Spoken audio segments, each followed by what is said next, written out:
పాలిటిక్స్కి వచ్చానంటే I want to strengthen my country, I want to strengthen my democracy. ఇది నేను అంటే ఇది నాకు దీనివల్ల పదవులు వస్తాయా ఏమొస్తా నాకు తెలియదు, కాకపోతే I feel it is my commitment to my nation. So నేను ఇంత చేయగలిగినప్పుడు నా రిక్వెస్ట్ ఏంటంటే ఇక్కడ ఉన్న స్టూడెంట్స్ దగ్గర నుంచి కానీ పెద్దల దగ్గర నుంచి కానీ all the respected individuals, highly educated individuals, erudites, మీరు ఒక గ్రూప్గా ఫామ్ అవ్వండి. మీరు వాట్సాప్ గ్రూపులు కులాల్లో ఉంటాయి కదా, కాస్ట్ వాట్సాప్ గ్రూప్స్ ఉంటాయి, లేదంటే రిలీజియస్ వాట్సాప్ గ్రూప్స్ ఉంటాయి. How come we don't have any WhatsApp group for law and order? మా ఏరియాలో సమస్య ఉంది, why can't we come together? అంటే అది కన్వీనియంట్గా ఉండదు అందరికీ. కులాల్లో తిట్టుకోవడానికి మనకి కన్వీనియంట్. అంటే ఇలాంటి సిన్సియర్ అఫీషియల్స్ ఉన్నప్పుడు కలెక్టర్ గారు లాంటి వాళ్ళు, మన మాధవ్ గారు కానీ, కలెక్టర్ మన ఎస్పీ గారు కానీ, కలెక్టర్ గారు కానీ, వాళ్ళు నిజంగా చేయగలరు. నేను వన్స్ ఛార్జ్ తీసుకున్న తర్వాత కాకినాడలో ఎవరు ఎస్పీగా ఉండాలి, ఎవరు కలెక్టర్గా ఉండాలి నేను ఒక్కటి చేయలేదు. నేను ఓన్లీ వన్ సింగిల్ ఇన్స్ట్రక్షన్ ఇచ్చాను, నాకు మీరు స్ట్రెంగ్తెన్ డెమోక్రసీ, స్ట్రెంగ్తెన్ ఇన్స్టిట్యూషన్, అంతకుమించి తప్ప నా దగ్గర నుంచి మీకు ఫోన్స్ రావు.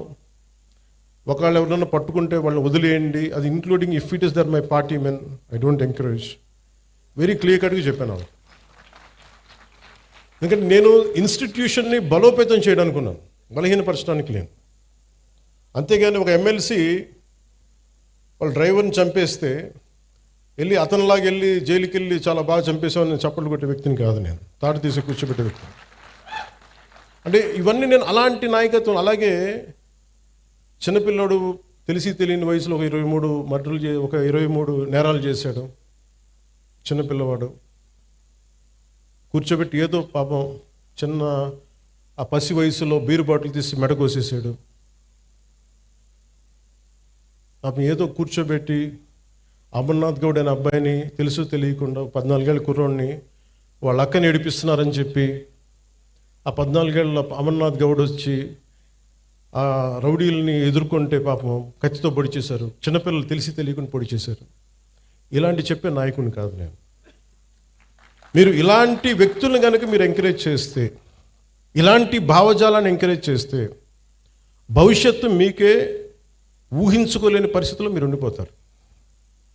నేను ఈరోజు మీకు ఎందుకు బలంగా చెప్తున్నానంటే you have to have a collective spirit. అన్ని పనులు అవ్వకపోయినా primary is law and order. Law and order బలంగా ఉంటేనే ఇప్పుడు మీరు కోరుకున్నట్టుగా కూర్చోబెట్టి ఏఐ కావచ్చు, పరిశ్రమలు కావచ్చు, రేపొద్దున ఏదైనా కాలేజ్ సమస్యలు కావచ్చు, ఇవన్నీ కూడా సవ్యంగా ఉండాలంటే లా and order should be very strict and very strong.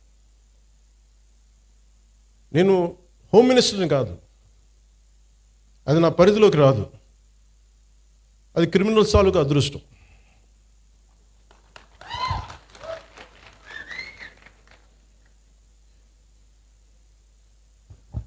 అంటే రూల్ ఆఫ్ లా అంటే మెయిన్గా మన స్పీకర్ కానీ కలెక్టర్ గారు చెప్తున్నా, ఇట్స్ అ రూల్ ఆఫ్ లాని మీరు ఎంత బలంగా నిలబెట్టగలిగారు అనేది మీ చేతిలో ఉంది. నా దగ్గర నుంచి చెప్తున్నాను, మీకు వన్ సింగిల్ ఫోన్ కాల్ రాదు పలానా వాళ్ళని విడిపించమని. అలాగే మా ఉన్న నాయకులందరికీ కూడా చెప్తున్నాం, none of them will encourage any kind of rowdy elements. మనం ఎవరు ఎంకరేజ్ చేస్తాం సార్? చేయం కదా. ఎవరు ఎంకరేజ్ చేయరు ఇక్కడ. That very clear. అందుకని బేసిక్గా మనకి మీరు ఇవి చూస్తూ ఉన్నారు. ఇప్పుడు ఇందాక ఫాల్స్ ఎస్సీ అట్రాసిటీ కేసు ఉన్న సింపుల్ సివిల్ కేసు, దారి ఇవ్వలేదు, గొడవ జరుగుద్ది, అంతేగాని దానికి ఒక ఫాల్స్ ఎస్సీ అట్రాసిటీ కేసు పెట్టినా తప్పు అవుతుంది. దీనికి మీరు బాధితులు కాకండి. రియల్ ఎస్సీ అట్రాసిటీ యాక్ట్ ఎంత బలంగా పెట్టాలో ఫాల్స్ ఎస్సీ అట్రాసిటీ యాక్ట్ని కూడా మీరు అంతే బలంగా మీరు నిలువరించాలి. తప్పది. అది ఎంత పెద్ద సంఘాల నాయకులు వచ్చినా నేను వారికి ఓపెన్గా నేను నిజంగా బాబాసాహెబ్ అంబేద్కర్ గారి మీద గౌరవం ఉంటే ఎవ్వరు కూడా ఫాల్స్ ఎస్సీ అట్రాసిటీ యాక్ట్ పెట్టరు. ఇది బలంగా. అలాగే కొంతమంది నాయకులు కూడా ఇది ఎంకరేజ్ చేస్తారు. దయచేసి కూటమిలో ఉన్న నాయకులు అలాంటివి కూడా ఎంకరేజ్ చేయకండి, నా విన్నపం అది. ఎందుకంటే కొన్ని ఫాల్స్ కేసులతో నలిగిపోతారు, బయటికి రాలేరు, బయటికి చెప్పుకోలేరు.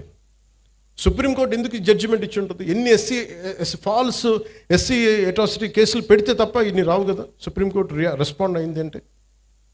అందుకని ఎస్పీ గారికి కూడా చెప్తాను, let it be directive, let it be policy for the entire state.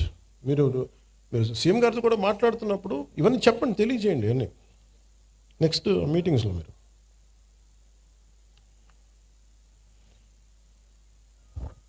The law and order is not merely a government function. It is the very foundation upon which civilized society stands. In any democracy, safety and security rank as the most primal concept. Idi between the state and its citizens. Without it, every other promise of governance will collapse. Let it be welfare schemes, investment, jobs, business.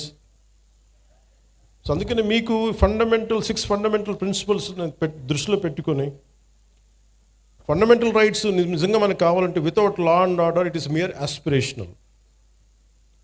Just ఒక ఆశాజనకు ఉండే తప్ప, ఆశయం తప్ప నిజంగా ప్రాక్టికాలిటీలో పెట్టలేని. So అందుకని law and ఆర్డర్ని ఈ ప్రభుత్వం, it is not just a policy, we are taking it to its fullest. ఇది మీరు ఇప్పుడు చూస్తున్న ఎనీ క్రిమినల్ చట్టాలను అతిక్రమించిన, మర్డర్లు చేసిన, మానభంగాలు చేసిన, దోపిడీలు చేసిన క్రిమినల్స్ కూడా ఫండమెంటల్ రైట్స్ అప్లై అవుతాయి. అది మనకి రాజ్యాంగం ఇచ్చింది. దీని సమస్యలు మనకి ఇవన్నీ కొన్నిసార్లు క్రైమ్ చేసి క్రిమినల్స్ అయ్యి కూడా మనం కొన్నిసార్లు వదిలేయాల్సి వస్తుంది, ఎందుకంటే సాక్ష్యాధారాలు లేక. ఉదాహరణకి సుగాలి ప్రీతి కేసు ఎంత చిత్రంగా ఉంటాయంటే, సుగాలి ప్రీతి కేసు నేను 2019లో ఘోరంగా నన్ను ఓడించిన తర్వాత నేను ఆఫీస్లో కూర్చుంటే సుగాలి ప్రీతి మదర్ వచ్చి, అన్న నాకు ఇలా జరిగింది, నా బిడ్డను ఇలా చంపారు. 2018లో చంపారు ఆ బిడ్డను. చంపితే ఉరేసుకుందని చెప్పారు. నేను కూర్చోబెట్టి సోషల్ మీడియా ట్రయల్స్ చేయలేను.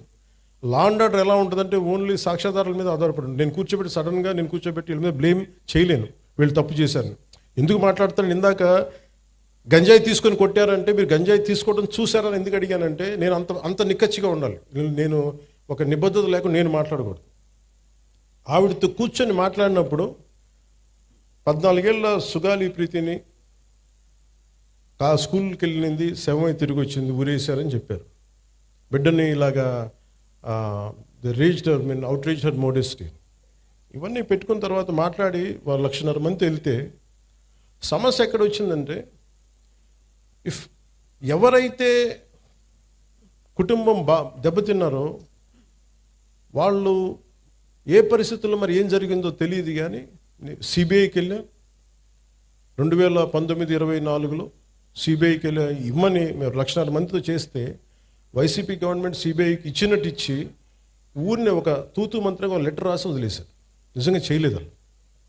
మళ్ళీ వచ్చి ఇప్పుడు నేను వచ్చి ఫస్ట్ కేసు అదే తీసుకుందామంటే సాక్ష్యాధారాలన్నీ లాస్ట్ గవర్నమెంట్లో చెడిపేశారు. పోయిన సాక్ష్యాధారాలని మనం తిరిగి తీసుకురాలేదు. డిఎన్ఏ మనకి మాయం చేశారు, ఫాల్స్ డిఎన్ఏలు పెట్టేశారు, ఏమున్నాయో తెలియదు. సో సాక్ష్యాలు అంత కీలకం. Crime scene. అలాగే వివేకానంద రెడ్డి గారి హత్య కేసు ఉంది.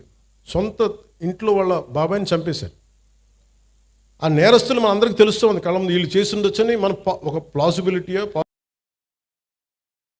వీళ్ళ మీద నిర్ధారించడానికి courts will ask only proof of evidence. Evidence లేకపోతే మటుకు మనం ఎవరిని కూడా మన కళ్ళ ముందు మనం తెలిసినా కానీ మనం ఏం చేయలేం, అన్లెస్ వీ కమ్అట్, చూసిన వాళ్ళు వస్తే తప్ప. అందుకని law and order it is very paramount to NDA government led by Shri Nara Chandrababu Naidu గారు. ఒక తల్లి తన కొడుకు కనిపించట్లేదు అని కోర్టులను ఆశ్రయించారంటే ఆ తల్లి తన ప్రాథమిక హక్కులు షీస్ క్లెయిమ్, తన ఫండమెంటల్ రైట్ అది. బిడ్డ చనిపోయారో లేదో తెలియదు, మనకి డిసపియరెన్స్ అంటే కనిపించట్లేదు, ఆవిడ ప్రాథమిక హక్కు అది. దీనిని ఇందులో ఎక్కడా కూడా కులం లేదు. క్రిమినల్ని చట్టం ఎలా చూస్తుంటే రాజ్యాంగం కానీ